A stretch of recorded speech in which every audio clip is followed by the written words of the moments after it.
Okay, so, ang sinasabi nyo, merong mga hidden well. Opo. Si ano, paano nyo nasabi? Ang totoo po niyan, sir, hindi po siya hidden wealth. Kasi pinapaalam niya naman po na meron siya mga propiedad na na-acquire. But yung timing po kasi... So, questionable wealth. Questionable wealth. Kasi sinasabi niya that he really cares for the Filipino people because of yung 6 million peso na lavish party, dapat rekasyahin daw kasi nagagastos yata yung pera ng taong bayan kung saan-saan lang. Ngayon, sinabi niya rin na si General Balutan 3 days ago with Kabayan na dinala yung buong pamilya sa Europe for 1 month. So, saan nakakuha ng panggastos? Ngayon, ito naman ang isasabi ko naman. Dahil si Sandra Cam is a government official, a board of director of PCSO, itatanong ko ngayon, saan naman po siya galing na nakapagpatayo po siya ng isang resort po na worth 100 million po? Ngayon po, ito po yung resort niya, may yate, may speedboat po, sir. May mga banana boat, may jet ski po. 5 po yung nakikita po doon. At saka, convention center na po siya, ganyan po siya kalaki. Saan po siya nakakuha na... Alam mo ilang hektarya? Malaki po siya, sir. Nandito po sa tax declaration po. May tax deck po ito kung gaano po siya kalaki yung lupa. Okay. So, saan dito? Diyan po sa Batuan, Masbate. At pinopromote niya po ito sa Rodeo Masbate nyo last year na magpunta po kayo at makita nyo yung resort na yan. Ang isang night sa cottage niya, nasa 20,000 daw per night. Pero ang owner dito is Laureano Vicente. Tama, yung po ang nakaano. Pero nakatayo po na istruktura is kay Sandra Cam Resort. Pero ito po yung tax debt niyan. Okay. Yan. So magkakasusugan kung siya na ang may-ari ng lupa based on the tax debt. Kasi kung nagkaroon sila ng bentahan. So itatanong kung saan siya kumuha ng 100 milyon para itayo. At saan siya nakakuha din ng pambili ng mga equipments just like the yacht, the speedboat that they are using there, and also the cottages and the convention center na tinayo nila na malaki. So paano sabihin niya meron siyang investor? Di sabihin niya kasi may paper trail, kaya nga po tayo may SALN. That's why it should be stated in the statement of assets and liabilities. This one naman is ano naman to, acquired niya from the time that she is a PCSO board of director. It's a property also that they made a forcible entry with damages. It's an ongoing, pero nakuha nila ang property because meron kasulatan sila na pagmamayari ito ni Sandra Cam. Ayan po siya. Siya po bumili, siya ang pending. Sandra Martinez Cam. Yan po ang pirma niya. Ang kinasuhan po yung kanyang kapatid, si Purisima Martinez, at saka yung kanyang anak, including ito, Martin Cam. Kung makikita niyo po, doon rin po to sa Batuan, Masbate. Yan. So, anong property naman yun? It's a Roland. It's a Roland property. May coconut. It's stipulated in the hectare din po. Sir Henry. Yan. Pero ang pinakamabigat sa lahat, Sir Henry, ito po, nakabili po si Sandra Cam ng isla. Nakabili po si Sandra Cam ng isla sa Masbate. Ang isla po is island of Matabaw. The price of this is, the ongoing price is 300 million. Ito po ang tax debt, nakapangalan po mismo sa kanya po, Sir Henry. Yan, may kasama siya, pero nakapangalan sa kanya at dito po registered sa Manila, yung office nila. She bought in island in Masbate. So sinasabi out of 7,100 plus islands, Sir Henry, pag high tide and low tide, nababawasan ng isla, isa po siya na ngayon may-ari ng isla. Nandiyan po. Kailan niya na-acquire itong property? Last year. Last year na. Pero kung isipin po, Sir Henry, ito po yan. Sir Henry, ang Matabaw Island po, ang totoo niyan, ang isla na to, pag mamay-ari po to ng lola ko, yan. Para alam niyo po, this property is owned by Luz Garcia Tan, which is the mother of my father. Ngayon, may ongoing transaction talaga dito. Pinaabot na rin sa akin because I'm one of the heirs. But I never expected that this property is magkakaroon na ng sale. So nagkabayaran na, kausap niyo yung mga iba kong mga pinsan is nagka-transfera na. So it's under her name. And this is worth 300 million. Sir Henry, as a board of director of PCSO, saan ka ngayon kukuha ng pera? Huwag na yung resort. Eto na lang. How can you acquire na an island? But, ang sabi niya, General Balutan, si Corpus, hindi na nahihiya. Gumagastos ng 6 million sa lavish party. At si General Balutan, ang kanyang pamilya, is pinastay niya ng 1 month sa Europe. Ngayon, eto, sagutin lang because she is a government official. She has to declare her SALN. Saan ka kukuha? Within 1.5 year time na dito pa lang nasa nakuha kong mga properties na nakapangalan sa kanya at sa kapatid niya. Na andito ang mga kopya ng worth 500 plus million. Saan ka talaga kukuha ng pera? Yung 500 million na yun, in a span of ilang years? Na-acquire niya? 1 year eh. Lumalabas kasi na-acquire niya to 2018 lahat na ayos eh. 2018? Oo, so 2017 to 2018. Oh. 2019, operational itong mga niya, negosyo niya. Itong island, halimbawa itong island. So meron transaction. Sino nagbenta kay Santa Cana? Yung lumalabas po dito, mga Clemente na nagbenta. Kasi sinabi ko nga, di ba po, na ito pong isla. So heirs din ito ng lola mo? Oo. Bali, ang isa sa lola ko ang may-ari dito. So, magkakapatid ho sila. So, nangyari, patay na ang lola ko. Yung mother ng father ko. So, ngayon, I'm one of the heirs. Okay. So hindi mo alam na nagkabentahan? Oo, hindi ko na alam. Nagkabentahan. Ang nangyari, nakita ko na lang because I have the right. Because I'm one of the heirs, binigyan po ako ng copy. Hindi nyo na property yan. Pagmamayari na ho yan ni Sandra Kang. So, sa akin lang, where did you get the money? Lagay mo na. Hindi pa kami nabayaran or nabayaran man kami. But where did you get the money to pay for an island in your term? So, sa iyong pagkakaalam, so far, ano-ano yung mga property na pag-aari ngayon or newly acquired by Sandra Kang? Pagkakaalam ko sa ngayon, yung beach resort niya. Based doon sa documents na Batuan, yung mga property na nag-engage din siya sa korte na kung sa may forcible entry siya with damages na na-acquire niya na kasi meron siyang papeles na nagpapatunay na siya na bumili ng property at yung isla nito ng Matabaw. Siya na po ang may-ari ng isla ng Matabaw. At well-known na po ito sa Masbate that she owns already this island. Ang totoo nga po niyan nang pumunta po kasi doon si Presidente ng January 9, they were asking for an assistance for a tourism para mabigyan na mapaganda yung at maging business attraction ang Matabaw Island. She was asking that. Okay. So, ano ang kapag pasya sa iyo na lumabas at magsalita? Okay. Ano ang magpasya sa iyo na lumabas at magsalita?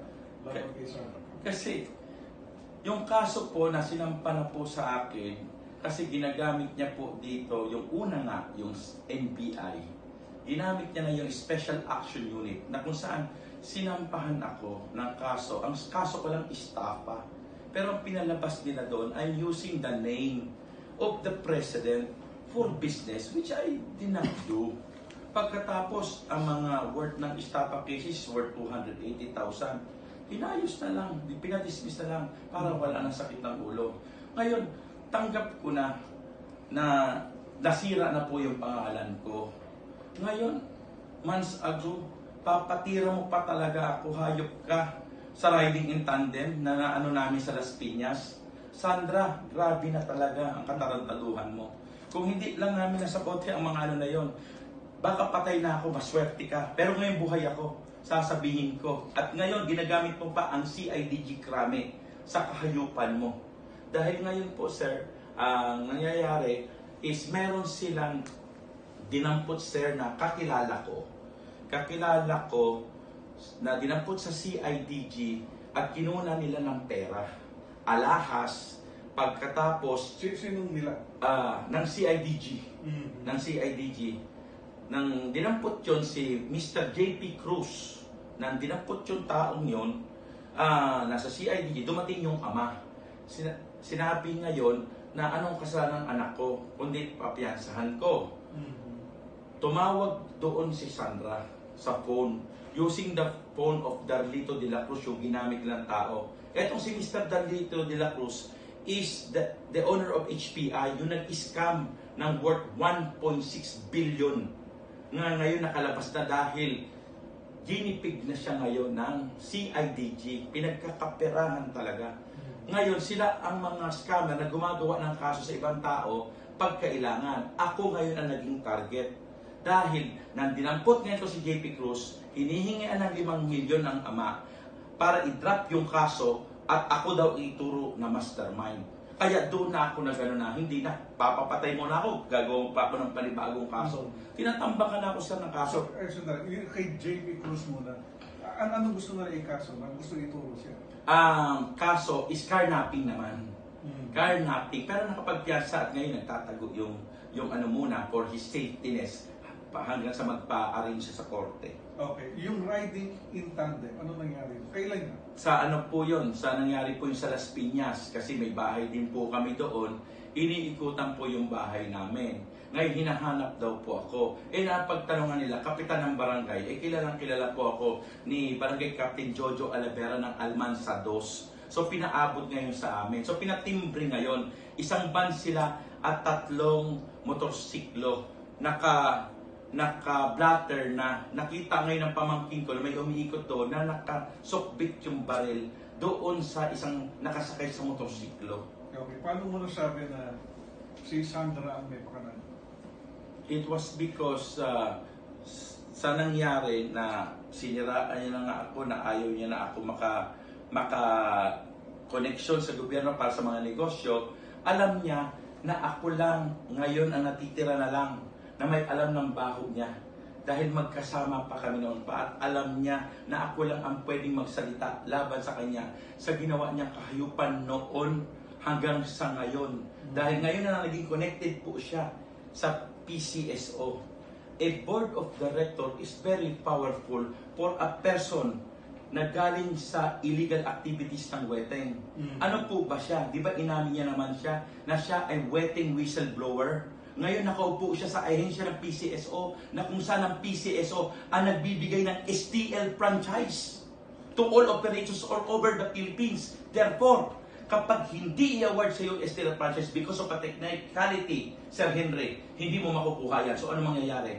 Tiyak yan. Pera yan. Okay. Doon sa Masbate, of course, doon ka pinanganak. Ano? Hindi po ako pinanganak doon. I was born here in San Juan de Dios Hospital, Pasay City. Pero doon...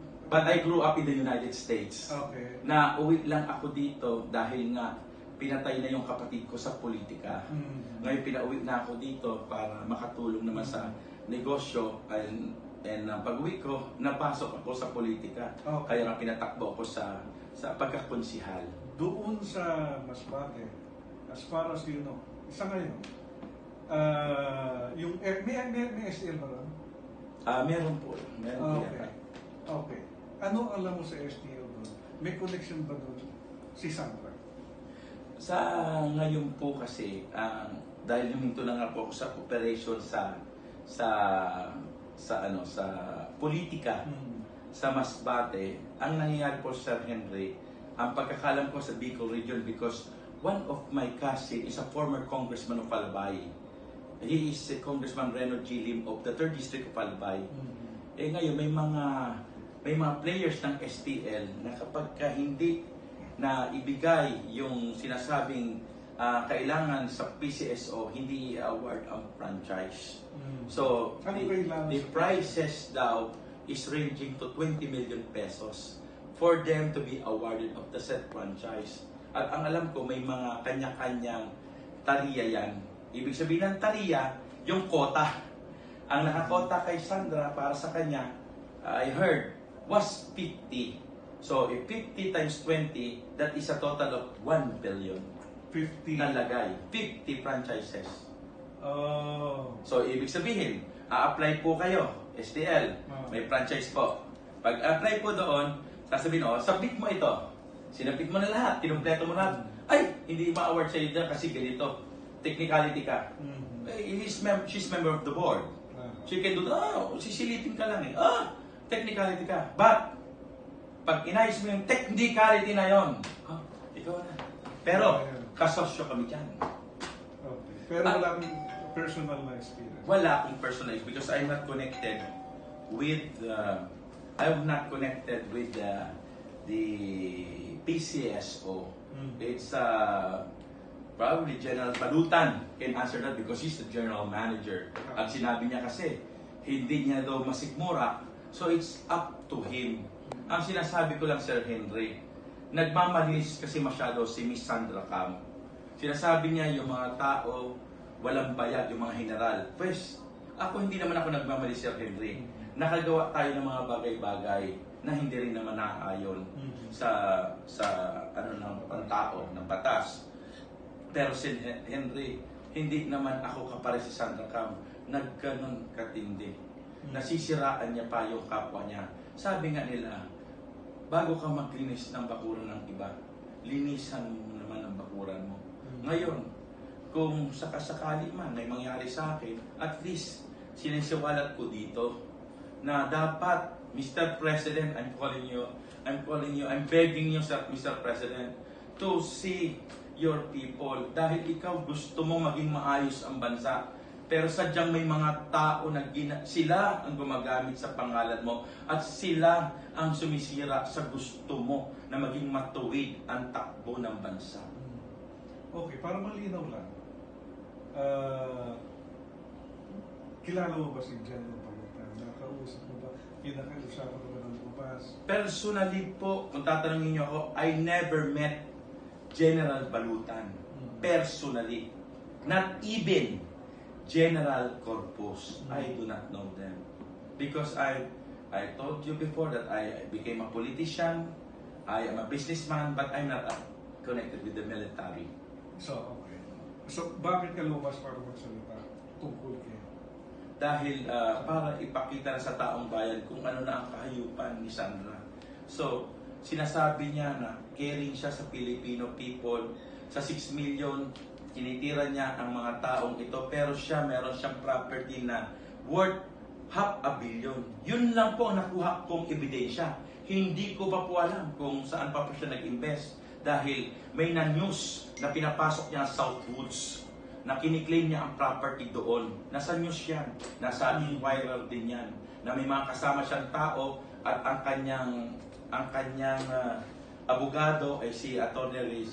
Rizalino Balbin na pinapasok nila ang Southwoods property din. So, in her time as board of director, she's using it so much just to grab properties to make money for her own. Okay. Sinasabi mo naging biktima ka ni Sandra. Ano yung mga nangyari na para sabihin mo na biktima ka ni Sandra?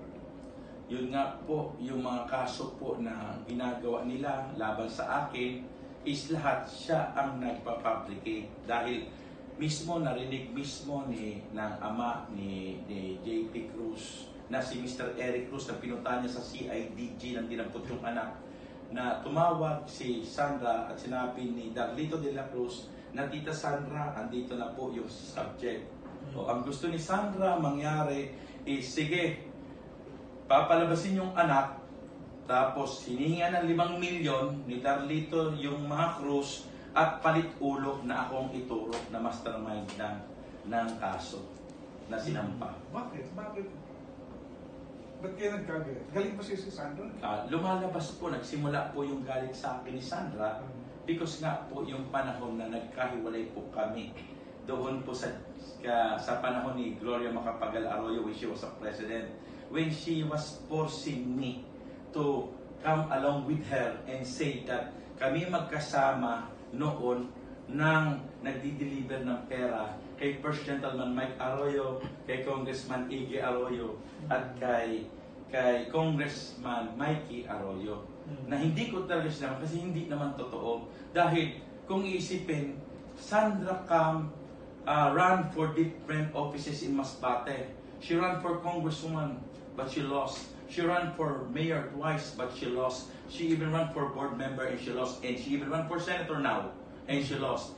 Ako kasi may pangalan dahil political clan kami. Kaya iba ang magiging bearing kung magsalita ako doon laban noon sa mga Arroyo. Dahil political clan po kami sa Masbate. Pero dahil iniwanan ko siya, dahil sabi ko, hindi ko yan masisikmura. Dahil hindi naman totoo yan. Ito yung tumistigo siya sa Senate. Yes, yan po yung deliver siya ng pera sa yun, sa first family. Okay. Hindi po So, totoo yun kinausap ka noon ni Sandra? na sumama na doon para sabihin Sumama in what sense? na sumama na parehas kami magsabi na ako ang driver niya na nagdi-deliver siya kay na Mike Arroyo. Totoo ba yan? Hindi po totoo yun. Meron lang silang transaksyon up to General Restituto Mosqueda. Pero it never happened. Yung kay Gloria Macapagal-Arroyo. And I do not know. I do not know the first gentleman and Madam Gloria. I only met her before when I had a transaction and we went to the DTI when she was still Secretary of DTI. Then she interviewed me when she was a senator at Center Point Building because she has a radio program there when I was a Sangguniang Kabataan Federation President. Kasi kami yung first batch ng Sangguniang Kabataan at the time of FDR, making me an ex-officio member of the Sangguniang Pambayan. So when I was a councilor, yung brother ko nagkaroon ng problema, si Mayor Nestor Lim, ako po yung ina-appoint para maging OIC Mayor, para ako yung nagpipirma sa mga butcher at yung mga sisweldohin ng mga empleyado ng panahon na yon. Okay. So, finally, ano naman ang masasabi mo? Halimbawa sabihin ni Sandra na ang dami-daming kaso yan eh. Ilang beses yung mahuli ng NBI, ng CIDG. Ba't yung paniniwalaan niya? Yan. Ganun naman po talaga. Nahuli po ako ng NBI, isang beses lang naman. Okay? Kasi nga, ang ginawa ko, nang napasok ko sa loob, chinani din ako ng SAU, Special Action Unit. Pag-serve sa akin ng warrant, makakalabas na ako, tapos bigla na naman may shoot na naman sila na may warrant ako, hanggang nagtagal ako doon. Inabutan ako doon. Alala ko pa Father's Day. That was 2 years ago. Okay. Kaya sinira nila ako ngayon. Babatuhin niya na bakit ka maniniwala. Huwag na tayo sa paniwalaan. We base now on the documents. Please explain where you got the money to buy an island, to put up a resort, to get a yacht, and to get several properties at the time that you are board of director. Doon pa rin yan babagsak. Sirain mo man ako, doon pa rin tayo hahantong that you have to explain. Because that's what happened to Chief Justice Corona. He had to explain where he got his money. Because it was not declared the SALN. Ngayon, kung hindi niya pa naalala ito sa SALN, mag-i-explain ka pa rin. Where did you get to buy that property? Especially kung isla po ang pinag-uusapan, Sir Henry. Isla po yan. Hindi po yan sabihin natin 1,000 square meters na house and lot lang na malaki. That is an island. Okay. Thank you, sir. Thank you. Thank you po, Sir Henry.